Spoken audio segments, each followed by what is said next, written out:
Hey everyone! Everything I'm going to share in this video comes straight from mechanics here in the shop, so don't worry, we'll fix it together. If you're trying to start your Lexus and suddenly see the message "Depress brake pedal to start engine," it might feel like the car is saying, "Hey, press the brake please." But what's actually happening is that the system doesn't detect that you're pressing the brake pedal, so for safety, it won't let you start. It's like the car saying, "I won't start until I get a clear signal that you're ready." The most common cause, according to mechanics, is the brake pedal switch.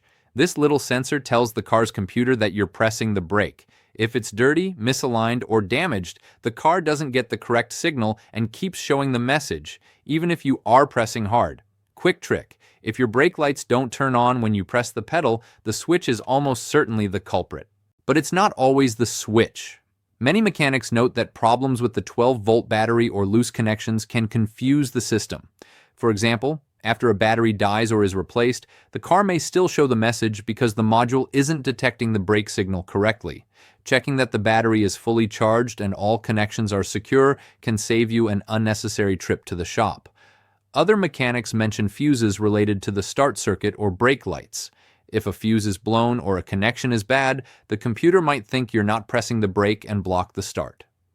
Checking these fuses is usually quick and effective. You also need to consider the brake booster. If the pedal feels very stiff after the battery has been dead or the car hasn't been used for a while, it can seem like you're not pressing it enough. Some mechanics have successfully started the car by pressing the pedal several times firmly until the system recognizes the signal. Finally, if after checking the switch, battery, fuses, and pedal the message still appears, many recommend taking the car to a dealership or specialized shop. It may be necessary to replace the brake switch or inspect related start modules. While this sounds technical, Lexus mechanics deal with this type of issue regularly and can usually fix it quickly.